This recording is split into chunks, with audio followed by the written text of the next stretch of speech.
부인은 아니고요. 저, 저, 저는 그냥 싱글이에요. 저는 아직 미혼이라고 이해하시면 될 것 같아요. 그럼 저희는 지킬 아이가 없는 거네요. 그쵸? 대표님은 결혼하셨잖아요. 저는 결혼은 했는데 아직까지 아이는 없고, 왜요? 어, 제가 아이를 지킬 자신이 없어서 그러면 일상배상 책임보험을 가입하시고, 아이를 지키면 되겠네요. 근데요. 그래서 이 일상생활 배상책임보험 같은 경우는 보험료가 어느 정도 되는지 아세요? 한 달에? 잘 모르겠어요. 그, 음성이 안 나오세요, 용식님? 요신이, 음성 한번 켜보세요. 아마 노트북이나 핸드폰에 음성어 표시가 되어 있을 거예요. 한번 그거 한번 체크해 보시면 될 것 같아요. 다른 분들은 잘 들린다고 하거든요. 그리고 저희 지금 8시 2분인데 저희 실질적인 교육 한 8시 5분부터 진행하도록 하겠습니다. 음, 그 일상회상 책임보험 같은 경우는 지금 보험료가 아마 한 1,000원도 채 안 되는 걸로 알고 있어요. 확실해요? 어, 일단 제가 저번 주에 일상생활 배상책임보험 관련해서 얘기 들었을 때는 보험료가 한 900원 정도 어, 된다라고 그렇게 들고 있었어요.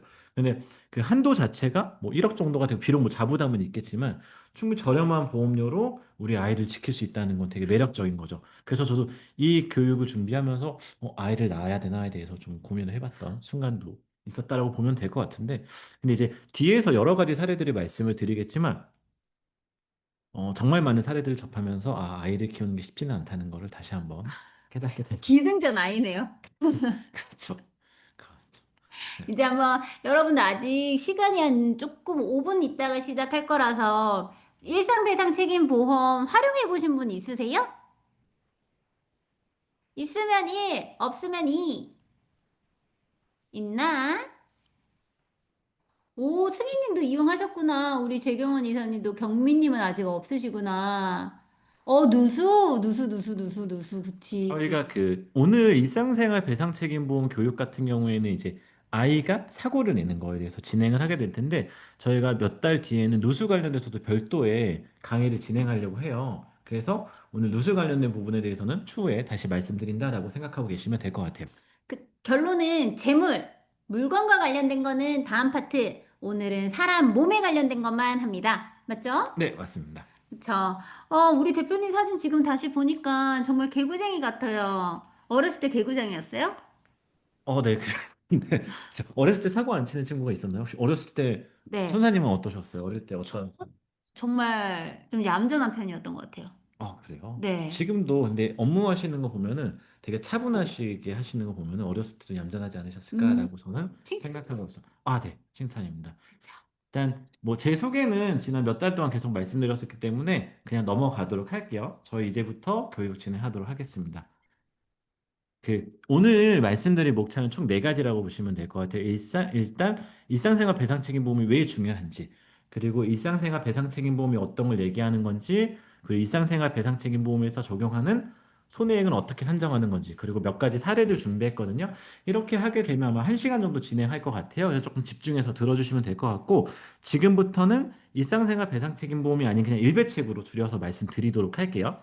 음, 그, 계속 수년 동안 한 해마다 어떤 뉴스가 나오냐면은 이 초등학생이 옥상에서 치킨이나 또는 던진 돌을 던진다라고 해서 밑에 지나는 행인이 다친다라는 얘기들이 많이 나오고 있어요. 맞아. 저번 옛날에 뉴스 나와가지고 젊은, 맞아요.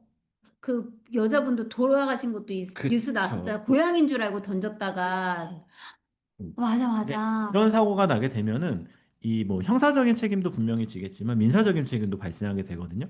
우리가 얘기하는 민사적인 책임이라는 거는 결국에 어떤 걸 얘기하냐? 그분이 다치신 분이 얼마만큼 손해를 입었냐는 걸 얘기하게 돼요. 그 부분에 음, 대해서는 뒤에서 말씀드릴 텐데 이런 손해를 담보하는 것이 결국에는 저희 일상생활 배상책임보험 일배책이다라고 생각하시면 될 것 같아요. 음, 말씀드렸다시피 일배책은 두 가지의 내용을 담보를 해요. 일단은 피보험자가 주거하는 주택이나 아니면 그 주택의 소유자인 피보험자가 임대를 통해 주거를 허락한 자가 살고 있는 주택 중에 보험증권에 기재된 하나의 주택, 즉 보험증권에 기재된 주택의 소유 사용 관리로 인한 우연한 사고를 음, 담보하고 있거든요. 즉, 증권에 기재되어 있는 하나의 주택이라는 게 되게 중요해요. 그래서 만약에 집을 이사하게 되신다고 하더라도 꼭 보험회사에 얘기를 해주셔야 돼요. 어, 음. 내가 이사했기 때문에 이 주택의 주소도 바뀌었다라고 말씀해 주시면 돼요. 두 번째로는 피보험자의 일상생활로 인한 우연한 사고를 담보하고 있어요.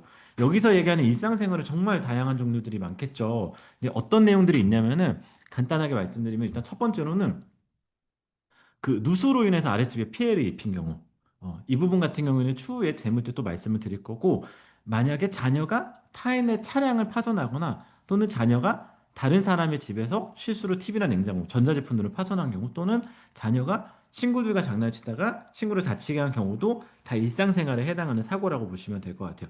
여기서 제가 질문 하나 드릴 건데 맞추시는 분에 대해서는 그 커피 쿠폰 제가 보내드리도록 할게요. 어떤 걸 보낼 건데요? 이게 어, 중요해요? 스타벅스. 뭐 얼마짜리요? 한 15,800원 정도 너무 상당해. 좋은데. 그렇죠. 여러분, 15,800원 상당의 퀴즈예요. 놓치지 마세요. 네. 몇 자, 분이요? 한 분, 한 분. 네. 와. 자녀가 부모님 댁에 가전제품을 망가뜨렸어요. 보상이 가능할까요? 어, 잠시만. 너무 빨라서. 잠시만요. 자, 자, 조승희님. 이게 된다고 보는 분도 계신다고 안 된다고 보는 분도 계시는데, 되는 조건이 있어요. 되는 조건이 어떤 거를 생각하세요? 조건을 차라리 커피 쿠폰 어, 어때요? 맞아요. 주소지가 다르면 가능하죠. 연보라님, 그쵸? 그러면 조승희님이랑 연보라님 이 두 분 커피 네, 쿠폰 맞아요? 맞습니다. 잘 그 적어주셔야 돼요. 대신에 그 개인톡으로 우리 권준모 대표님한테 답변 보내주셔야 돼요. 네. 네, 한 가지 더 조건이 있어요. 또? 등본상에도 거주지가 달라야 되겠지만, 경제적으로도 독립해야 돼요. 아하, 어, 맞네, 맞네. 이게 경제공동체라고 표현하기도 하는데, 경제적으로 독립한 경우에 해당이 돼야지만이 피보험자에 해당이 되지 않고, 그래야지 보상이 가능하다라고 보거든요. 음, 자, 이 부분에 대해서는 피보험자 범위에 대해서는 제가 추후에 또 말씀드리도록 할게요. 뒤에서. 저희가 단톡방을 운영하는 게 있어요. 단톡방에서 이런 질문이 한번 올라온 적이 있었어요. 그 손주가 할머니를 태운 휠체어를 끌고 가다가 이 휠체어를 놓치는 바람에 휠체어가 차량도 파손시키고 할머니도 다쳤어요. 이랬을 경우에 차량은 당연히 일배책이 가능하겠죠. 근데 이 할머님 같은 경우도 일배책에 해당이 될 수가 있어요. 만약에 같은 집에 살지 않고 그리고 경제적으로 독립해 있었다라고 하면은 둘 다 일배책이 된다라고 볼 수가 있겠죠. 다음으로는 이런 사고가 있어요. 자전거를 타고 가다가 실수로 주차되어 있는 차량을 파손하거나 차량을 손으로 밀다가 사고가 나는 경우가 보통이거든요. 저희 일배책 같은 경우에 제일 흔하게 발생하는 게 자전거 사고예요. 그래서 제가 처리한 사건들을 보면 이런 내용들이 있어요. 보면은 내리막길에서 자전거랑 그러니까 내리막길에서 내려오는 자전거랑 부딪혀서 사고가 나는 경우에 자전거를 운전한 사람 같은 경우 일배책으로 다친 사람을 처리할 수가 있고 또 그리고 그런 경우도 있어요. 요새는 자전거를 타고 가다가 이 자전거 때문에 오토바이가 넘어지는 경우가 있어요. 두 번째 사고 보면은 골목길에서 오토바이를 타고 가다가 자전거가 튀어나오면서 오토바이가 넘어진 거예요. 이랬을 경우에 자전거를 운행한 사람의 일배책 보험을 통해서 오토바이를 타고 계신 분을 보상 처리도 가능하겠죠. 그리고 한 가지는 이제 자전거 길이 충돌하는 경우에도 일배책이 가능하다라고 보시면 될 것 같아요. 여기에서 근데 가장 중요한 거는 어떤 거냐면은 이게 전기 자전거 같은 거는 안 된다는 건 알고 계셔야 돼요. 그냥 사람의 동력으로만이 하는 게 일배책이 된다라고 보시면 될 것 같아요. 파스는요? 파스 같은 경우에는 뒤에서도 말씀드리겠지만 그 부분은 파스요.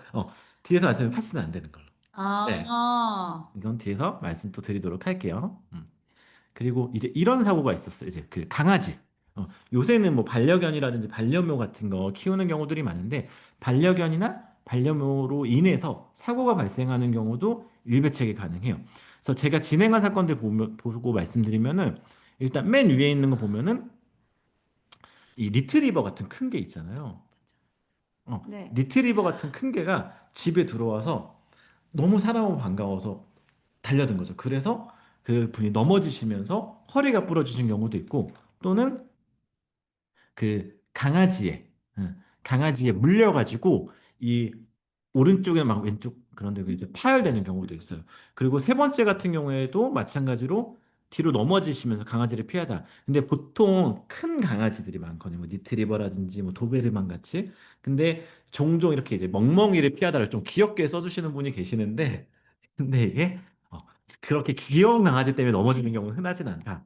오늘 라고. 또 제가 상담을 받았는데 많은 분들이 오해를 하시는 게 물려야지만 일배책이 된다고 생각을 하세요. 근데 그게 아니라 개 목줄을 놓거나 입마개를 하지 않아서 위협적으로 그 강아지가 혹은 그 개가 나에게 다가와서 그 개를 피하기 위해서 내가 다쳤다라고 하면은 견주의 과실이 발생이 되거든요. 그렇기 때문에 꼭 물렸다라는 것이 없다라고 해도 한 번은 이 강아지가 위협적으로 물려고 해서 다가왔다라고만 보여줘도 일배체 부분은 접수가 어느 정도 가능하죠, 대표님? 그렇죠. 맞아요. 그러면 여기서 대표님 저는 조금 궁금한 게 일배체 부분에서가 펫보험에서도 강아지 그 물림 관련돼 가지고 보상 담보가 있긴 하더라고요. 그거랑 일배책이랑 차이가 있어요?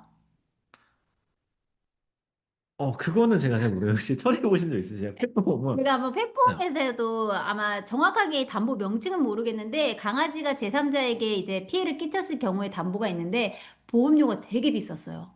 근데 보장은 일상 배상 책임이랑 크게 차이가 없었어요. 그렇죠. 근데 보통 일반적으로 배상 책임 보험이랑 동일할 거라고 그쵸. 생각이 들고, 근데 이제 중복은 안 될 거라는 거. 그쵸, 그쵸. 그럴 수도 있겠죠. 네. 네. 그리고 하나 더 궁금한 거, 대표님. 내가 강아지의 소유주고, 대표님이 제 강아지를 산책을 시켰어요. 그러고 나서 대표님이 제 강아지의 목줄을 놓쳐서 제3자를 다치게 했어요. 네. 그랬을 땐 제가 강아지의 소유주라서 제 일배책으로 다 가능한가요? 아니면 대표님의 일배책으로 가능해요? 어, 이 부분에 대해서는 뭐 사고 내용을 정확히 따져봐야 되겠지. 일단 제가 들어오는 일배책은 당연히 가능할 거라고 생각이 그쵸. 들고요. 왜죠? 어, 점유.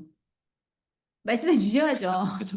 저는 당연히 가능할 거라 생각이 들고, 근데 이제 그 손사님이 가지고 계신 일배책도 제 생각에 가능하다라고 보는 게, 이렇게 표현하는 게 맞는지 모르겠지만, 이제 반려견도 어쨌든 저의 이제 재물이다라고 네. 보통 보기 때문에 소유하고 있었던 거에 대한 책임도 있다라고 보거든요. 그 때문에 일배책도 가능할 것으로 생각이 들어요, 저는.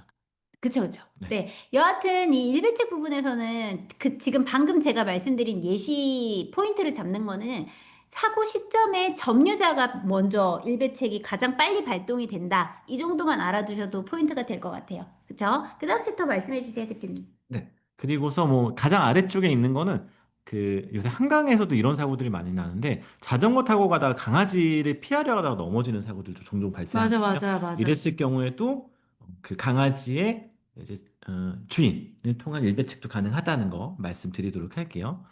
응. 그래서 이거를 다시 한번 이제 사진으로 정리하면 일단 주택의 누수, 음, 그리고 자녀가 놀면서 발생하는 사고, 음, 그리고 무동력 킥보드로 인한 사고, 그리고 뭐 타인의 핸드폰 망가뜨 이런 것들은 보상이 가능한데 안 되는 것들은 뭐 천재지변이라든지 아니면 자동차와의 사고 또는 전동 킥보드 같은 것은 안 된다라고 보시면 될 것 같아요. 이 부분에 대해서는 뒤에서 다시 한번 제가 설명을 좀 드리도록 할게요. 그 일상생활 배상 책임보험, 일배책이라는 거는 지금 다양한 종류들이 있는데 가장 많이 쓰이는 거는 개인 일상생활 배상 책임보험, 가족 일상생활 배상 책임보험, 자녀 배상 책임보험 이렇게 세 가지로 보통 나뉜다라고 보시면 될 것 같아요. 각각의 피보험자의 범위가 서로 다른데 지금 가장 많이 저희가 가장 많이 접하는 건 가족 일상생활 배상 책임보험이기는 해요. 그래도 개인이랑 자녀가 어떤 것까지 보상하고 있는지는 알고 계셔야 될 것 같아서 준비를 했어요. 일단 개인 일상생활 배상 책임보험 같은 경우는 피보험자랑 그리고 동거하는 배우자까지도 일상생활 배상 책임보험이 가능하다는 거 알고 계시면 되고 가족 같은 경우가 제일 범위가 넓어요. 그래서 저희가 가장 많이 접하는 특약이 아마 이 특약일 텐데 첫 번째로는 피보험자분 당연히 해당이 되실 거고요. 두 번째로는 가족관계 등록상 기재된 배우자를 얘기를 해요. 여기에서는 동거는 중요하지 않아요. 그냥 음. 등본상에 기재된 배우자면은 해당이 오. 된다는 거 알고 계시면 되고 그 다음으로는 피보험자의 본인 또는 배우자와 생계를 같이 하는 거 생계를 같이 하고 그리고 주민등록상 동거 중인 친족을 얘기해요. 음. 생계를 같이 하고 등록상 동거 중인 친족이 제일 중요하다는 거 보시면 되고 네 번째로는 피보험자 본인 또는 배우자와 생계를 같이 하는 별거 중인 미혼 자녀라고 얘기하고 음. 있어요. 생계를 같이 하는 별거 중인 미혼 자녀라고 보시면 될 것 같아요. 그리고 여기서 이제 그 민법 777조에서 정한 친족이라고 얘기하는 거는 8촌 이내의 혈족, 그리고 4촌 이내의 인척, 그리고 배우자를 얘기를 하는데 여기에서 인척은 어떤 근 걸 얘기할까요? 대표님, 네. 그거 전에 궁금한 거 있어요. 네. 생계를 같이 한다는 의미는 어떻게 바라봐야 돼요? 여기서 보시면 돼요. 어, 어, 여기서 한 번 더 질문 드리도록 할게요. 인척이라는 건 어떤 걸 커피 얘기할까요? 쿠폰이에요? 네, 커피 쿠폰. 한 오, 번 더 커피 한 번 쿠폰. 더 커피 쿠폰. 자, 네. 인척은 어떤 걸 얘기하고 생계를 같이 한다는 건 땡땡 공동체다. 이 두 가지 답, 인척이란 답변, 생계를 같이 한다는 공동체 뜻 답변. 그쵸. 두 개 공동체, 네, 다, 두 두 개 개 다. 다. 답변 두 가지 다 한꺼번에 인척은 올려주세요. 어떤 걸 얘기할까요? 인척. 인척이랑 생계, 이거 두 개 다 한꺼번에 답 달아주셔야 돼요. 인척이란 뜻 아세요? 인척. 오, 혈족 경제, 생계는 생활, 같이 살고 같이 돈 쓰고, 친척, 난리 났어, 난리 났어, 난리 났어. 어? 혼인으로 맺어진 관계, 혼인 관계. 한 번에 남겨주시면 좋을 것 같은데, 답은 다 나왔거든요. 한 번만 정리를 해서 남겨주시면 너무너무 감사할 것 같은데. 인척은 경제 어, 누구지? 히히, 희님, 히히님, 희님, 히님. 그쵸. 희님. 그쵸. 네. 그 인척이란 배우자의 혈족 배우자의 혈족의 배우자까지 얘기해요. 그래서 인척이란 관계는 만약에 저희가 부부예요. 근데 손사님의 가족들이 저에게 인척이 되는데 저희의 혼인 관계가 종료되는 순간 이 인척 관계도 모든 남이 게 되죠. 남이 돼버리죠. 그렇죠. 그리고 생계를 같이 한다는 의미는 생활 자금을 함께 공유하고 있는 경제 공동체를 얘기한다라고 보시면 될 것 같아요. 음. 여기서 생활 자금을 함께 공유하고 있는 경제 공동체라고 하면, 만약에라도 대학생인데 아르바이트를 하고 있고 기숙사 생활을 한다고 부모님이랑 떨어져 있어요. 그때는 어떻게 봐야 돼요? 그게 바로 여기 4번에서 얘기하는 별거 중인 미혼 자녀지만 생계를 같이 하게 되는 거죠. 자기 생활비로 자기가 돈 벌어서 쓰는데 아르바이트로? 그러면 안 되죠. 그러면 또 안 되는 거예요. 그러면 안 되죠. 그래서 여러분, 제가 드리고 싶은 말씀은 생계를 같이 한다라는 게 되게 피상적인 의미가 조금은 커요. 그렇기 때문에 만약이라도 가족 일상 배상 책임 보험이 때 분쟁이 되는 건 뭐다? 생계를 같이 하는 이다라는 느낌이 딱 오시죠? 그때는 뭐라고 말해야 된다? 아르바이트를 해도 부모님한테 용돈도 받고 아르바이트도 하고 있어요. 이렇게 말씀을 어느 정도는 하셔야 된다라는 거예요. 항상 모호한 것은 분쟁이 될 수 있는 요소가 있다 정도는 기억하세요. 그래서 어, 지금 가족일상생활 배상책임보험의 피보험자분은 여기까지고 자녀배상책임보험이라는 게 하나가 더 있어요. 근데 자녀배상책임보험을 제가 되게 다양한 그 증권들을 봤는데 이건 가입한 증권마다 시기마다 다르거든요. 음. 대표적인 거는 30세 이하 미혼 자녀 또는 민법 755조에서 규정하는 자녀의 법정감독 의무자라고 얘기하고 있어요. 어.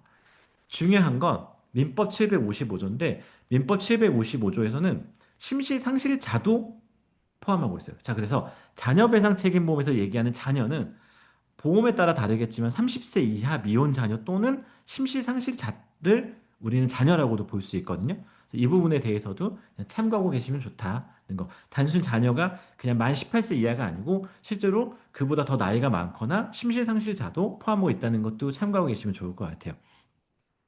그래서 그 가족일상생활 배상책임보험을 기준으로 이제 말씀을 드릴 텐데 총 네 가지에 대해서 한 번 더 말씀을 드릴 거예요. 주소지가 다른 배우자도 피보험자에 해당된다, 안 된다? 된다. 그쵸. 타지에서 유학하는 자녀도 피보험자에 해당이 된다, 안 된다? 경제 공동체면 된다. 그렇죠. 경제공동체면 된다. 자, 부모님은 피보험자에 해당된다, 안 된다? 경제 공동체이고 같이 생계를 같이 하고 같이 살면 된다. 그렇죠. 음. 네. 그리고 친척이랑 같이 살고 있는데 친척이 피보험자에 해당된다, 안 된다? 그 부분에 대해서도 생계를 같이 하고 그리고 경제공동체면은 가능하다라고 보시면 될 것 같아요. 자, 그래서 배우자는 가족관계 등록상만 배우자면 돼요. 같이 살고 안 살고는 중요하지 않는다는 거. 그리고 두 번째로는 자녀 같은 경우에는 따로 살아도 용돈을 받아서 생활한다면은 보상이 가능하다. 대신 여기서 미혼 자녀만 얘기하고 있어요. 미혼 자녀, 기혼 자녀는 안 된다는 거. 그리고 부모님은 주민등록상 같은 집에 거주하면서 생계를 같이 하면은 피보험자에 해당이 된다는 거. 그리고 친척 같은 경우도 주민등록상 같은 집에 살고 생계를 같이 하게 되면 보상이 가능하다는 거. 8촌 이내. 근데 지금 현재로서 8촌은 거의 꽤나 넓은 범위라고 보시면 될 것 같아요. 여기까지가 피보험자에 해당이 되는 것이고 피보험자에 해당이 돼야지만이 피보험자의 그 일상생활 배상책임보험 담보를 활용할 수 있다라고 보시면 될 것 같아요. 음. 그 일배책 같은 경우는 보상하는 손해와 보상하지 않는 손해가를 알고 계셔야 돼요. 이게 가장 중요한 건데 보상하는 손해 같은 경우에는 이렇게 돼요. 일단 첫 번째로는 피보험자가 피해자에게 지급할 법률상의 손해배상금을 얘기를 하죠. 이거는 뭐 다들 알고 계실 거예요. 보통 우리가 얘기하는 합의금이다라고 생각하시면 돼요. 근데 이 외에도 이런 부분들도 또 담보하고 있어요. 손해방지 비용, 대리권 보정 비용, 소송 비용, 변호사 비용, 그리고 공탁 보증 보험료까지.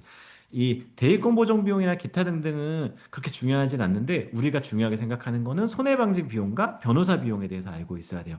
손해방지 비용은 어떤 걸 얘기하냐면은 제가 자전거를 타고 가다가 누군가 다치게 했어요. 그 자리에서. 그래서 이 사람이 다쳐서 우리가 구급차를 부르거나 응급차를 부르거나 이 손해를 방지해서 쓰는 비용들이 있죠. 그런 비용들을 우리는 손해방지 비용에서 청구해서 받을 수가 있어요.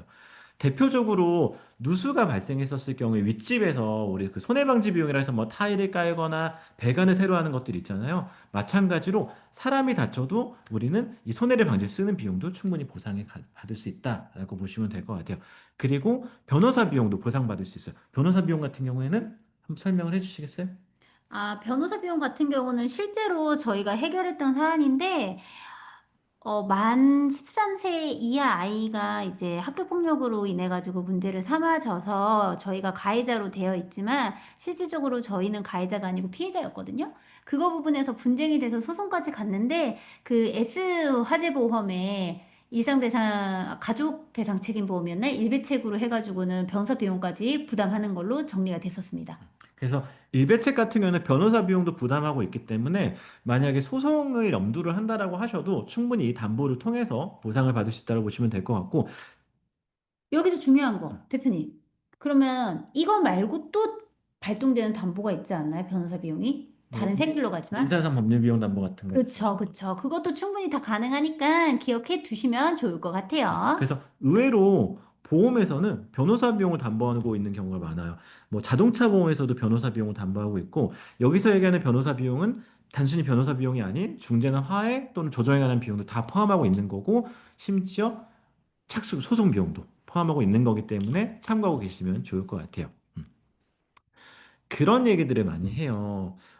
피해자분 입장에서 또는 어, 뭐 만약 피보험자 입장에서 왜 손해사정사를 굳이 선임해야 되냐 또는 그리고 변호사를 왜 선임해야 되냐 어차피 보험회사에서 다 보험금을 주는 거 아니다라고 얘기를 하는데 지금 보시면은 우리 이 손해가 발생했을 때 산출하는 상식이거든요. 산식. 여기에서 제일 중요한 거는 노동력 상실률과 과실이에요. 이 부분에 대해서 항상 보험회사가 생각하는 것과 그 피보험자나 피해자가 생각하는 것 차이가 좀 많이 발생할 수밖에 없거든요. 보험회사는 상대적으로 본인들에게 유리하게 볼 수가 있고 피해자나 피보험자 입장에서는 본인들에게 유리하게 볼 수가 있는 것. 이 부분에 대해서는 서로 의견이 갈리게 되고 보통 저희가 좀 더 피해자 편에 서서 객관적으로 평가한다라고 보시면 될 것 같아요. 그래서 산출하는 산식은 다음과 같아요. 일단은 항목은 위자료랑 그리고 일시수익이라고 얘기하는 부분, 그리고 치료비라고 얘기하는 부분 총 세 가지라고 보시면 될 것 같은데, 일단 위자료 같은 경우에는 일정 금액의 장애율을 곱하게 돼요. 그리고 일시수익 같은 경우에는 입원에서 발생하는 손해와 입원 이후에 발생하는 손해라고 보시면 될 것 같고, 치료비 같은 경우에는 치료 기간 중에 발생한 치료비와 합의 이후에 발생하는 치료비, 이렇게 총 네 가지 항목이 합쳐져서 합의금이 결정된다라고 보시면 될 것 같아요. 그래서 여기서 중요한 게, 근데 왜 금액이 차이가 나고 이런 거가 모르실 수도 있잖아요. 포인트. 방금 빨간 글자 여러분 보이죠? 노동 능력 상실률. 이 부분에 대해서는 우리의 움직임이 제한이거든요. 아파서 다치거나 했었을 때. 이런 움직임의 제한이나 몸이 아픈 거에 대한 어느 정도의 퍼센테이지는 우리가 독립손해사정사가 봤었을 때는 10이지만 보험사가 봤었을 때는 5일 수도 있는 거죠. 거기서 분쟁 하나. 두 번째가 뭘까요? 과실. 저희가 봤었을 때 저희의 과실은 20일 수도 있으나 보험사가 바라봤을 때 뭐, 50일 수도 있는 거고. 그 다음에 마지막으로 또 뭐가 있을 것 같아요? 대표님? 월 평균 소득액. 그쵸. 임금 부분에서도 근로자가 아닌 사업자의 경우에서는 되게 많은 분쟁이 있어요. 이게 제가 맨날 데일리 뉴스 올리잖아요. 그거랑 동일하게 보시면 돼요. 교통사고. 제일 중요한 거 임금, 나이, 그 다음 뭐 있어요, 대표님? 사실. 과실. 그 다음에 다친 정도. 이 네 가지거든요. 그거랑 똑같이 봐야 되기 때문에 내가 생각하는 기준과 보험사가 생각하는 그 기준이 이 네 가지가 달라요. 그렇게 이해하시면 조금 더 쉽겠죠? 그럼 그 다음 이제 부분 설명해 그래서 주세요. 한 가지 예시를 들어서 또 사례를 들어서 말씀을 드릴 건데 이런 일이 있었어요. 그 아기가 오락실에 갔는데 음, 핸드폰을 주운 거예요. 그래서 핸드폰을 주워서 이제 핸드폰을 갖고 이제 훔치려고 하다가 어, 이제 이 휴대폰 주인의 아버지가 이 사실을 본 거죠. 네. 그래서 이 아버지가 이제 얘가 훔쳐서 뛰어가니까 이 도둑인 거죠. 네. 잡으려고 가다가 이 아버지가 가로등에 부딪힌 거예요. 어, 그렇게 해서 얼굴이 흉터가 난 사고거든요. 그래서 어, 이 사고 경위를 보게 되면은 피보험자가 타인의 휴대폰 발견하고 이거를 갖고 나가다가 피해자랑 마주쳐서 피해자가 돌려달라고 하니까 도주를 하였고 결국엔 부딪혀서 안면부에 흉터가 발생했어요. 근데 이분이 그 검찰 그 조사관이었거든요. 그래서 이게 법률 자문까지 가요. 네. 그래서 법률 자문까지 가서 피보험자의 주요 위반이 인정된다라고 결과가 나왔어요. 신기하죠? 그래서 일상생활 배상 책임보험이 접수가 됐고, 그래서 피해자의 과실은 20, 30%, 피보험자의 과실은 7, 80%로 나왔어요. 근데 지금 말씀하셨다시피 이게 뭐 면책이냐 부책이냐에 따라서 분명히 이견은 있어요. 다른 의견일 수도 있지만 이 사건 같은 경우에는 부책으로 인정을 받았어요. 음. 그래서 근데 근데 이분 같은 경우는 얼굴에 흉터가 좀 남았었거든요. 그래서 이 흉터 관련돼서 장애까지 인정을 받아서 실제로 나왔던 금액은 한 9,500만 원 정도의 손해까지 산출이 됐었었죠. 말씀하셨던 것처럼 과실에 대한 부분도 정리가 됐고 소득이 원체 높았었고 얼굴에 흉터까지 인정을 받아서 이 정도의 손해액이 측정이 됐다라고 보시면 될 것 같아요. 근데 여러분들 이거는 되게 특이 케이스거든요. 그래서 내 머릿속에는 방금 저 사람은 불법 행위를 한 거예요. 형사 처벌의 대상인 불법 행위를 한 거에서는 고의성이 있기 때문에 과실이 아닌 고의성이기 때문에 받을 가능성은 매우 낮아요. 그렇기 때문에 이런 사례가 있다 정도만 이해하시고 기본적으로 물건을 훔쳐서 타인을 다치게 하거나 타인을 고의로 때려서 다치게 하는 거는 일상배상책임보험에서는 적용이 된다 안 된다? 안 된다. 그렇게 이해하셔야 됩니다. 그래서 지금 말씀드리는 사례들은 말 그대로 그냥 인정을 받은 거지만 중간에 무수히 많은 그런 의견을 나누는 과정들도 있었었고 결국엔 법률 자문까지 갔었기 때문에 보험회사는 초반에 지급을 거절하려고 했었던 부분도 분명히 존재한다는 것도 다시 한번 좀 말씀을 드리도록 할게요. 지금 우리 손사님 말씀드린 것처럼 그 일배책 같은 경우는 보상하지 않는 손해의 종류가 되게 다양하게 있어요. 그래서 비록 피보험자가 그 민사상 불법행위를 통해서 상대방을 다치게 한다고 하더라도 보상하지 않는 손해에 들어가게 되면은 일배책으로 보상받을 수가 없어요. 그래서 항목이 한 10가지 정도 되는데 이 중에서 몇 가지만 제가 소개를 드릴 건데 일단은 모든 보험에서는 공통적으로 얘기하는 건 고의라는 거 알고 계시면 되고 그리고 뭐 전쟁이나 지진 이런 부분들에 대해서는 어차피 뭐 크게 중요한 건 아니기 때문에 넘어가도록 할게요. 일단 고의는 일배 책에서도 안 되지만 모든 보험에서는 다 안 된다는 거 알고 맞아요. 계시면 될 것 같고 그 다음에는 직무 수행을 직접적인 원인으로 하는 배상 책임은 안 돼요. 근데 여기에서 중요한 건 직접적인이라는 게 되게 중요하거든요. 한 가지 어떤 예시가 있었냐면 이것도 해당이 된 건데 사무실 내에서 직장 상사랑 부하랑 의견 때문에 조금 다툼이 좀 있었던 거예요. 그래서 직장 상사가 이 후배를 민 거죠. 밀어서 이 후배가 다쳤어요. 다행히 뭐 저를 밀진 않으시겠지만 밀어서 다쳐서 그래서 부상을 당했는데 이것도 보험회사에서 지급을 해준 게 직접적인 원인이 아니었다라고 얘기를 했어요. 그래서 종종 대표님들이 헷갈려 하시는 게, 무조건 일하다가 난 사고는 일배책이 안 된다라고 보시는데, 좀 구체적인 내용을 조금 더 검토를 해볼 필요는 있다라고 보시면 될 것 같아요. 직접적인 원인이 아니면은 가능하다는 거 말씀드리고, 다음 항목은 뭐 주택을 제외하고 관리하는 부동산, 뭐 이 부분에 대해서도 그냥 읽어보시면 되고, 그 다음에는 피보험자의 피용인이 피보험자의 업무에 종사 중인 때 발생한 배상 책임. 그래서 피용인은 말 그대로 그냥 급여 받는 직원이다라고 생각하시면 될 것 같아요.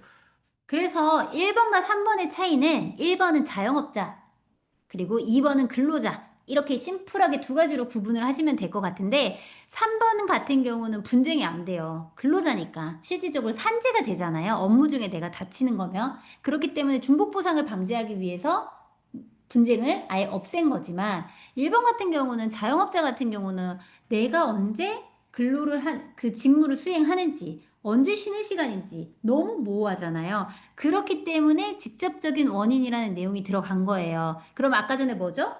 모호한 단어는 최대한 중복되게 진술을 하는 게 유리하다라고 그렇죠, 말씀을 그렇죠. 드렸잖아요. 아까 전에도 똑같이 이거 같은 경우도 내가 어떤 거랄까? 아, 아이스크림을 사러 오셨다가 제가 아이스크림을 계산을 해주고 아이스크림을 주는 과정에서 손사님 휴대폰을 떨어뜨렸어요. 그러면 이거는 직무 수행의 직접적인 원인이죠. 맞죠? 네.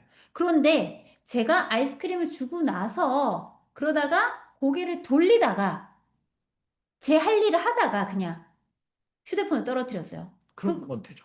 그쵸? 그렇죠. 엄청 여러분 지금 여기서 포인트 내용이 모호해요. 근데 둘 다 흐름은 같죠. 그래서 어떻게 진술하느냐에 따라서 이게 배상이 되고 안 되고의 차이점이 있다 보니 여러분들 아까 전에 권 대표님이 말씀하시는 것처럼 이 직접적인 부분을 최대한 한번 고민을 해보셔라 라고 말씀을 드릴게요. 항상 이 부분에 대해서는 분쟁이 많다는 거 항상 계속 말씀드리도록 할게요. 그 다음으로는 이런 게 있어요. 피보험자와 타인 간의 손해배상에 관한 약정에는 그 약정에 의해서 가중된 배상 책임이다라고 얘기하거든요. 이 가중된 배상 책임 어떤 걸 얘기할까요?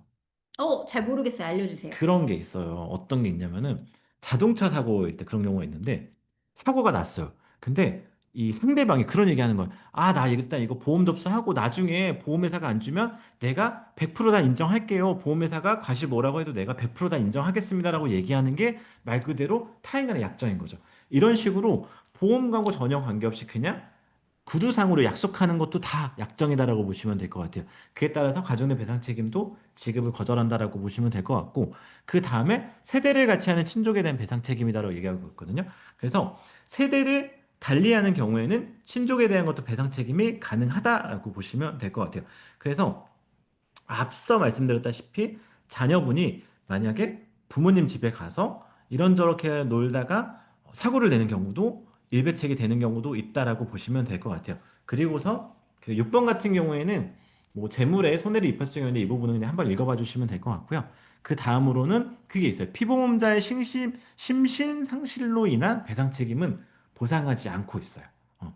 그리고 그 피보험자 또는 피보험자 지시에 따른 폭행 또는 구타로 인한 배상 책임도 보상하지 않고 있다라고 보시면 될 것 같아요.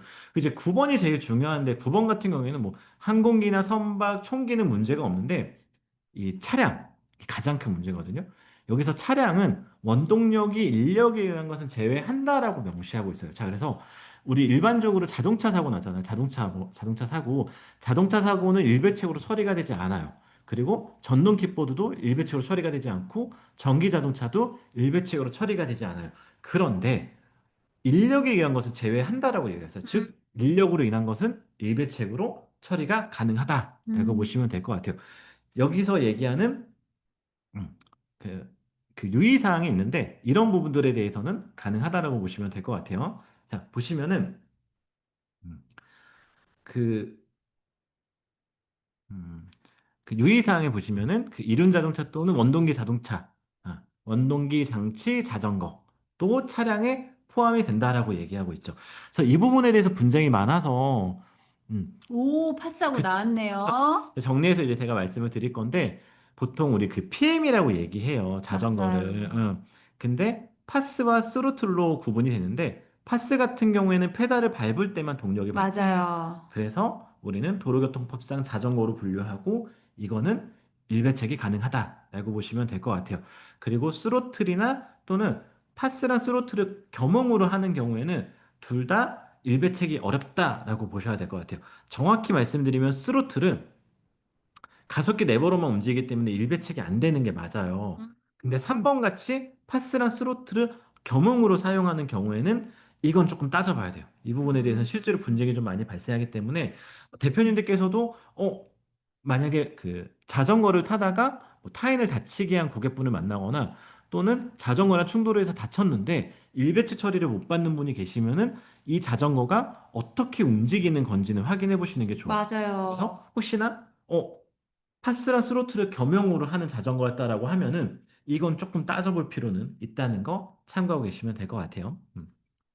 그 최근에 또 그 저희 단톡방에 이런 내용이 올라온 적이 있어요. 자전거를 타고 가다 부딪혀서 일배치 신청을 했는데 형사합의도 봐야 된다라고 물어봤던 적이 있거든요. 물어봤던 글이 있는데 이 맨 처음에 말씀드렸지만 일상생활 배상 책임보험 같은 경우에는 민사상의 손해만 보장을 해준다라고 보시면 될 것 같아요.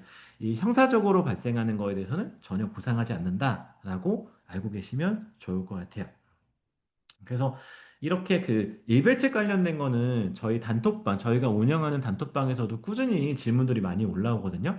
근데 올라올 때 이 보상하지 않는 손해에 대해서만 어느 정도만 알고 계셔도 1차적으로 그 고객분들께 답변은 가능하다라고 보시면 될 것 같아요. 대표님, 음. 근데 강의하기 이거 진행하는 과정에서 오늘 진짜 좋은 정보들이 되게 많은 것 같아요. 파스 종류도 나와 있고, PM에 대해서도, 그리고 일배책 같은 경우는 형사, 민사 구분도 되어 있고, 그중에서 민사만 가능하다라는 내용도 되어 있고, 오늘 진짜 여러분들 생뚱맞은 얘기지만 정말로 후기를 잘 써주시는 분들에 한해서만 저희가 이거 자료는 제공을 좀 해야 될 것 같아요. 저희 대표님이 거의 밤새셔서 자료 만드셨죠. 그렇기 때문에 후기 꼭 잊지 말고 한번 써주셔야 돼요. 그리고 다음으로 그래서 이제 그 23년도 금감원에서도 마찬가지로 같은 내용으로 다시 또 언급을 해요. 그래서 전동 킥보드를 타다가 사고 나는 거는 차에 해당되기 때문에 일배책이 안 된다는 거. 그 이수진님 이제 나중에 저희 그 카톡에 저희 박상원 본부장님께서 후기 어디에 썼는지 알려드릴 거거든요. 그때 맞춰가지고 후기 잘 써주시면은 저희가 한 분 한 분 그 PDF 파일로 보내놔 드릴게요. 그래서 그 지금 이건 금감원에서 얘기했었던 건데 마찬가지로 전동 킥보드 타다가 사고 났을 경우에 일상생활 배상 책임보험으로 처리가 어렵다고 얘기했었던 사례도 있어요. 그리고 보상하지 않는 손해에서는 또 뭐 주택의 수리라든지 또는 폭력행위, 뭐 특금 뭐 이런 것들이 있는데 이런 부분들은 참고만 하고 계시면 되고. 대표님 궁금한 거 있어요. 그럼 실손도 안 돼요? 어떤 게요? 방금 아까 전에 이륜차. 방금 그 파스 이후의 스트롤. 스트롤. 그러니까 네. 스트롤을 운전하다가 다친 분 아니면 스트롤에 치인 분. 운전하다가 다친 분. 운전하다 다친 분 같은 경우도 안 될 가능성이 높은 게 이것도 이륜차에 해당이 됐을 오, 경우에는 안 여러분 될 수가 이륜차로 있어요. 안 될 수도 있어요. 메모. 음. 근데 이제 조금 추가적으로 말씀을 드리면 이륜차로 되는 거는 거의 대다수의 보험들에서 지급이 안 돼요. 뭐 통지유무라든지 뭐 고지유무라든지. 근데 일회성은 인정받을 수 있다는 거 참고하고 계시면 될 것 같아요. 이 부분에 대해서는 추후에 또다시 말씀드릴 기회가 있으면 설명드리도록 할게요. 음. 그 여기서는 이제 그 보상하지 않는 손해는 없는데 한 가지 말씀을 드려야 되는 게 우리가 오늘 말씀드린 교육 주제는 우리 아이를 지키는 거예요. 근데 우리 아이가 일상생활을 하면서 다치는 경우가 가장 많은 게 운동 경기거든요. 맞죠. 운동 경기를 하다가 다치는 경우에 일배책이 되냐 안 되냐에 대한 분쟁이 상당히 많아요. 그래서 이거에 대해서 대법원에서 딱 답을 내는 게 하나가 있는데 대법원에서 어떤 얘기를 했냐면은 축구나 농구와 같이 이제 그러니까 몸을 쓰는 운동 경기는 경기에 참가하는 자가 예상할 수 있는 범위 내에서 위험을 어느 정도 감수하고 경기에 참가한다라고 얘기를 해요. 그래서 운동을 하다 다치는 거는 어느 정도 감안해야 된다. 이거는 뭐 누가 누구의 잘잘못을 따지긴 어렵다라고 얘기 대신에 그런 게 얘기했어요. 경기 규칙이 있는 경우 규칙의 성질과 위반 정도라든지 다치게 했던 그 가해자라고 지칭할 수 있는 사람이 사회적으로 상당성의 범위를 벗어났다라고 하면은 손해배상 책임을 물을 수 있다라고 얘기해요. 즉 여기서 얘기하는 거는 우리는 반칙이라고 얘기할 수 있겠죠. 이 부분에 대해서 생각 달라요. 조금 더. 저는 이제 법무법인에서 10년 가까이 이제 일을 하고 있었잖아요. 근데 사회적 상당성이 넘는 범위가 반칙이라고 해도 이건 통용되는 반칙이 있거든요. 그랬을 때는 솔직히 조금 받아들이기가 어려워서 정말로 이런 거 있잖아. 내가 얘를 다치게 할더라도 이 공을 뺏을 거야 정도의 고의성이 다분한 반칙을 말을 할 수가 있는 것 같아요. 그래서 예를 들어서 정말 고의적인 백태클이라든지 저 아니면은 날라차기를 하는 경우도 있어요. 축구하는데요? 축구하다가 아, 흥분해서 흥분해서? 그런 경우들도 그쵸. 그러니까 지금 딱 저희 손사님이 제일 정확하게 말씀해 주셨는데 단순히 그냥 반칙 정도는 안 해요. 그냥 툭 치는 반칙이 아닌 정말 이 사람을 다치게 하겠다, 해를 끼치겠다라고 하는 그런 사회적 상당성의 범위를 벗어나는 정도가 중요하다는 거. 그래서 어떤 사례가 있었냐면, 저희 법무법인 한해일 말고, 다른 변호사님이 이제 친한 친구 변호사님이 계셨는데 조기 축구를 너무 좋아하셨어요.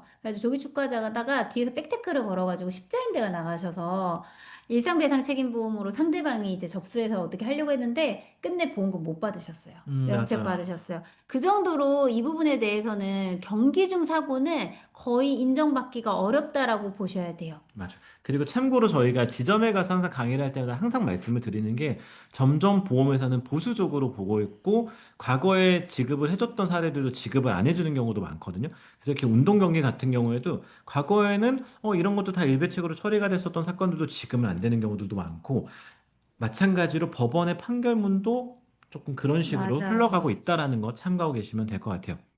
그 이게 하나 됐었던 사례인데 여기에서는 몸싸움을 하던 유도를 하다가 무릎 꺾였는데 몸싸움을 하던 도중에 상대방의 발에 의해서 발이 밟히고 무릎이 부딪히면서 전마십자인대 파열되는 사고가 났다라고 얘기하는데 여기에서도 좀 더 구체적으로 그런 반칙행위 있었다거나 그런 부분들에 대해서도 명시가 있었다는 것도 여러분, 마이크 음성 알고 계시면 보여주세요. 이제부터 제가 몇 가지 사례를 말씀을 드릴 텐데 제일 중요한 건 이거예요. 저희 대표님들이나 저희 같은 경우에는 피보험자나 피해자 측에서 이런 사고가 났는데 일배책이 되냐 안 되냐라고 물었을 때 우리는 전문가잖아요. 그러면은 일배책이 되는 내용을 말씀을 하는 경우들이 있어요. 근데 여기에서 이 사고 내용이 만약에 조금이라도 오해가 살 만한 저희가 말을 한다라고 하면은 이 보험사기 방지특별법에 따라서 문제가 되는 경우들도 있기 때문에 꼭 사실 그대로 얘기해야 된다는 거는 참고하고 계셔야 될 것 같아요. 의외로 누수 사고 같은 경우에도 그런 경우들이 많아요. 누수가 오래된 집 같은 경우에는 누수가 오래되는 경우가 많거든요, 예전부터. 근데 윗집에 일배책 보험이 없어서 뒤늦게 일배책 보험 가입한 다음에 사고 내용을 바꿔서 접수하는 경우들이 있거든요. 그랬을 경우에도 문제가 되는 경우들이 많기 때문에 꼭 우리는 정확히 사고 내용에 대해서 정확히 보험회사로 전달하는 게 매우 중요하다고 보시면 될 것 같아요. 이제 남은 시간 동안엔 좀 몇 가지 사례들 말씀드릴 텐데, 첫 번째 사례 같은 경우는 스키장에서 발생했었던 사고예요. 스키장에서 그 스키를 타고 오다가 타인하고 부딪혔을 경우에 일배책이 되는 경우도 있거든요. 스키를 타고 가다가 내가 가해자일 경우에는 내 일배책을 통해서 상대방을 보상을 받을 수 있도록 할 수가 있고 또는 내가 다쳤을 경우에는 가해자의 일배책을 통해서 내가 보상을 받을 수 있다는 것도 참고하고 계시면 될 것 같아요. 그리고서는 이제 이런 사고가 있었어요. 그 다친 거는 선생님이에요. 선생님이 다쳤는데 선생님이 어떻게 다쳤냐면 미술 선생님이 애들이 이렇게 그 그림을 그리잖아요. 그림을 그리다가 끝나가지고 그림을 걷다가 애기 발에 걸려서 넘어졌어요. 그래서 선생님이 많이 다쳤던 사고가 있거든요. 이랬을 경우에 선생님은 공무상에 발생한 거기 때문에 그 공무상 요양도 가능하지만 아이의 일배책을 통해서도 보상을 받을 수가 있거든요. 그래서 우리가 우리 아이 지키기 때문에 이렇게 학교 생활 중에서 발생하는 사고도 일배책으로 처리를 받을 수 있다라고 보시면 될 것 같아요. 그리고 이 사고 같은 경우에는 그런 사고였어요. 우리 그 뭐 설이나 아니면 뭐 추석같이 명절에 벌초 작업하잖아요. 벌초 작업하다가 예촉이라고 보통 얘기하거든요. 예촉이라든지 또는 낙 같은 거를 통해서 하다가 이 나무를 부러뜨렸는데 이 나무가 튀어서 아, 같이 있는 그 사촌이 다치는 경우가 있어요. 이랬을 경우에도 일배책이 된다라고 보시면 될 것 같아요. 근데 이 사고를 제가 말씀을 드리는 이유가 뭐냐면은 저희가 보상하지 않는 손해라든지 피보험자의 범위를 알지 못했다면은 저희는 친조이기 때문에 안 된다고 생각했었을 거예요. 하지만 그렇지 않다는 거. 어떤 게 중요하다? 생계를 따로 하고 경제 공동체가 아닌 이상에는 우린 충분히 그 사촌에게도 우린 보상을 해줄 수 있다는 것도 근데 미술 선생님은 근로자 아니에요? 정확히는 근로자는 아니에요. 공무원. 그렇군요. 공무원이면은 네. 직무 중 사고라서 면책 아니에요? 그거는 피보험자의 직무죠.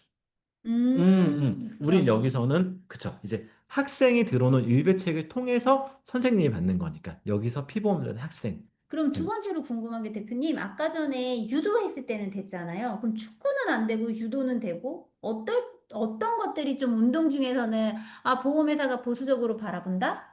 음. 그리고 어떤 운동은 그나마 좀 된다. 기준이 있으세요? 알려줘요. 이거는 이제 사안마다 다르긴 해요. 그리고 이 기준에 대해서 말씀을 드리다 보면 시간이 좀 길어질 수 있는데, 일단은 운동 경기, 뭐 유도라든지 또는 태권도, 주짓수, 축구, 농구처럼 위험성을 안고 있는 운동을 기본적으로 보험회사는 안 된다라고 생각하는 게 기본적인 마인드인 거죠. 기본적으로 안 된다라고 보는데 매우 이례적으로 해주는 건 아까 선사님 말씀해 주신 것처럼 누가 봐도 위험한 행동. 누가 봐도 타인을 다치게 하기 위해서 뭐 백태클을 심하게 한다거나 유도 같은 경우에는 흥분해서 좀 어떻게 표현해야 될까요? 어, 유도 같은 경우에는 유도나 주짓수나 관절기 운동 같은 경우나 격투기 운동 같은 경우는요, 여러분, 상대방이 엄청나게 위협적으로 공격을 하는 것보다는 내가 여기서 초급자냐 아니냐가 더 중요한 것 같아요. 그래서 그것이 실제로 저희가 보험금을 지급받았던 사례도 1, 2회차 오신 분들 같은 경우 과격하게 상대방을 파트너로 만나가지고 다친 경우가 있기 때문에 내가 이 사람이 다가오는 위험성을 전혀 방어할 수 없을 정도의 기술력을 가지고 있었다, 기술이 있었다, 능력이 없었다 정도를 소명하시는 게 중요할 것 같아요. 근데 여기서 한 가지 더 말씀드리고 싶은 게 피보험자의 고의는 안 된다는 거예요. 그쵸. 그렇죠. 아무리 위협적인 행동을 한다고 그게 내가 얘를 다치게 하겠다는 마음을 먹는 순간 일배책은 안 되는 게 맞아요. 맞아요. 고의성이 매우 중요하다는 거 한 번 더 말씀을 드리도록 할게요. 그 다음으로는 이런 사고가 있었어요. 그 야구부였는데 타격 훈련이 끝나고 공을 줍고 있었어요. 근데 선배가 홈런을 친 다음에 방망이를 던진 거죠. 근데 이 방망이에 눈을 맞은 거예요. 그래가지고 눈이 심하게 찢어졌던 경우가 있거든요. 이랬을 경우에도 이 야구 방망이를 던진 그 선배의 일상생활 배상 책임 보험을 통해서 보상을 받을 수 있다라고 보시면 될 것 같아요. 음. 그 오늘 준비한 자료는 여기까지예요. 제가 오늘 말씀드렸었던 거는 일상생활 배상책임보험에 대해서 말씀을 드렸었어요. 그 일상생활 배상책임보험을 가장 많이 활용하는 거는 주로 자녀들이라고 보시면 될 것 같아요. 자녀들 같은 경우에는 아무래도 활동 범위도 넓고 친구들끼리 좀 더 개구진 장난을 치다 보니까 의자를 빼서 다치는 경우들도 있고 학교에서 또는 자녀라고 얘기하는 거는 저희 그 결혼을 하지 않은 미혼 자녀를 얘기하는데 좀 20대 젊은 남자들 같은 경우는 혈기왕성하다 보니까 실제로 이런저런 일들이 많이 발생하거든요. 이랬을 때 저희가 보상을 받을 수 있는 거는 일상생활 배상책임보험이라고 생각하시면 될 것 같고요. 일상생활 배상책임보험에서 제일 중요한 거는 민사상으로 발생한 피해자의 손해만 보상한다라고 보시면 될 것 같아요. 형사상으로 발생한 손해는 전혀 보상하지 않는다는 거 일단은 참고하고 계시면 될 것 같고요. 그 다음에 일상생활 배상책임보험 같은 경우에는 피보험자의 범위가 매우 중요한데 지금 현재 많이 판매되는 거는 가족 일상생활 배상책임보험인 것이고 여기에서 포함하고 있는 피보험자는 피보험자인 저를 포함해서 배우자 그리고 자녀 그리고 생계를 같이 하고 있는 친척들까지 포함한다라고 보시면 될 것 같아요. 제일 중요한 거는 생계를 같이 한다는 것. 생계를 같이 하지 않으면은 피보험자의 범위에 해당되지 않고 피보험자의 범위에 해당되지 않으면은 그분들을 내가 다치게 하거나 물건을 파손시켰을 때 보상을 해줄 수 있다는 것까지도 알고 계시면 될 것 같아요. 그리고 보상하는 손해 같은 경우에는 피해자가 입었던 법률상의 손해배상도 당연히 보상을 해주지만 손해방지 비용이라고 했었던 부분 아까 기억하시죠? 뭐 응급실에 가거나 구급차를 부르거나 또는 이 손해를 방지해서 썼던 비용도 보상하고 이 사고로 인해서 만약에 소송까지 진행했다라고 하면은 변호사 선임 비용도 보험을 통해서 처리받을 수 있다는 것도 알고 계시면 좋을 것 같아요. 그 다음으로 우리는 이제 보상하지 않는 손해가 중요한데 보상하지 않는 손해에서는 고의는 당연히 안 된다는 거 알고 계시면 되고 그 다음에 말씀드릴 수 있는 건 직무 수행 중에 발생하는 거. 제가 피보험자에 해당되는데 제가 일하다가 어떠한 사고를 내서 타인을 다치게 했을 경우는 보상이 안 되는 게 맞아요. 대신에 직접적인 것만 안 된다는 거예요. 만약에 간접적인 거, 뭐 휴게 시간이라든지 또는 점심 시간이라든지 잠깐 쉬는 시간에 발생하는 것 같은 경우에는 일배책으로도 가능하다라고 보시면 될 것 같아요. 그 다음에 말씀드리고 싶은 거는 차량 같은 경우는 해당이 안 된다는 거. 대신에 그냥 우리 자전거 같이 동력으로 움직이는 거는 동력으로 움직이는 자전거를 타고 가다가 사고가 났을 경우에는 피해자를 보상해 줄 수 있다라고 보시면 될 것 같아요. 그리고서 우리 그 운동 경기 관련해서 말씀드렸는데 계속해서 말씀드렸다시피 운동 경기 같은 경우에는 가해자가 명확한 과실이 있어야 된다는 거. 누가 봐도 위험성을 다분한 그런 행동을 하여야지만이 보상이 가능하다라고 보시면 될 것 같아요. 어, 오늘 말씀드렸었던 거는 그 일배책 보험을 통해서 우리 아이 지키기라는 담보에 대해서 말씀을 드렸어요. 아마 여기 계시는 대표님들도 아마 이런 사고들 많이 접하셨을 텐데 혹시나 그 지금 관리하고 계시는 대표님들 그 고객분들 계시면은 고객분들한테 이런 사례들이 있으니까 일배책 보험을 한 번 더 가입하시는 게 좋겠다라는 말씀 해주셔도 좋을 것 같고, 일배책 같은 경우에는 그 보장 한도가 아마 계속해서 중복으로 늘어나는 걸로 알고 있어요. 그래서 지금 현재는 보험마다 이런 걸로 알고 있는데, 지금 그 20대 기준으로 해서 사망했을 경우에 나올 수 있는 보상이 한 4억이 넘어가는 걸로 알고 있거든요. 그래서 상황에 따라서는 일배책 보험을 추가로 가입할 수도 있다는 것도 알고 계시면 될 것 같고, 그리고 일배책 같은 경우에는 자기부담금이 존재한다는 거. 대인에서도 뭐 한 몇십만 원 정도 발생하고, 대물 같은 경우에 자부담이 좀 높은 걸로 알고 있는데 자부담이 발생한다는 것까지도 알고 계시면 좋을 것 같아요. 여기서 우리 가장 중요한 거. 오늘 우리 아이 지키기잖아요. 그럼 초등학생끼리 폭력 네. 했었을 때 대화인데요. 이거 진짜 중요할 것 같아요. 제일 많이 알아두면 좋은 거잖아요. 그 다투기 제가 전에. 잠시만 화면을 좀 앞으로 넘기도록 할게요. 그 보상하지 않는 손해에 보면은 11번에 폭력행위로 인한 배상 책임은 보상하지 않는다라고 얘기하고 있어요. 그래서 가해 관련 학생이 폭력행위로 피해 학생을 다치게 하면 일배책으로 보상이 되지는 않는 게 맞아요. 폭력행위는 면책인 거니까. 다만 이런 폭력행위가 아닌 정말 학우들끼리 장난치다가 발생하는 사고는 일상생활 배상 책임 보험이 가능하다라고 보시면 될 것 같아요. 여기서 제가 꿀팁 하나 이제 알려드릴게요, 여러분. 마지막으로 알려드리는데, 미성년자 학생 중에서 만 14세 이하, 즉 초등학생 같은 경우는 대법원 판례가 나왔어요. 실질적으로 폭력행위가 이루어져도 부모가 그 아이의 관리 감독이 있다라고 해가지고 일상배상 책임보험에서 보상이 된 사례도 있거든요. 그렇기 때문에 아이의 나이도 어느 정도는 고려해서 저학년, 8살, 9살짜리가 의자 아이를 그렇게 다치게 할 수도 없겠지만은 실제 제가 상담했던 우리 FC님이었는데 자기 아이가 이제 그 친구를 좀 짓궂게 괴롭혔대요. 그래서 그 아이가 압박골절이 이제 된 상황에 놓여져 있었는데 그때도 이제 일상배상 책임보험이 저는 된다라고 본 게 최근 2020년도 판례였어요. 음. 관리감독, 부모의 부주의로 이거 된다라고 했기 때문에 그렇게 생각하시면 될 것 같아요. 여기 질문 우리 혜민님. 그 서혜민님께서 오늘 강의 너무 잘 주셨다라고 말씀해 주시면서 일배책을 같이 가지고 있으면 자부담이 상쇄된다라고 알고 계시는데, 제가 알기로도 자부담이 상쇄되는 걸로 알고 있는데 정확하지는 않아요. 저도 이 자부담에 대해서는 솔직히 저희가 일의 업무를 진행하면서 이거를 막 크게 신경 쓰지는 않기 때문에 이 부분은 제가 한 번 더 알아보고 말씀을 좀 드려야 될 것 같은데, 혹시 여기 계시는 분들 중에서 자부담 관련해서 혹시 말씀해 주실 수 있으시면은 같이 댓글 달아주시면 좋을 것 같아요. 우리 그리고 용식님도 질문 왔어. 형용신님 관련해서 말씀드리면은, 일단은 보통 자녀분들이 학교에서 다치게 되면 학교 안전 공제를 통해서 보상을 받게 돼요. 근데 둘 다 중복으로 받을 수는 없거든요. 일단 일반적으로 근데 이제 학교 안전 공제를 통해서 보상을 받고 초과되는 거에 대해서 일배책을 청구한다라고 생각하시면 돼요. 근데 만약에 반대다라고 하면 반대로도 가능하다라고 보시면 될 것 같아요.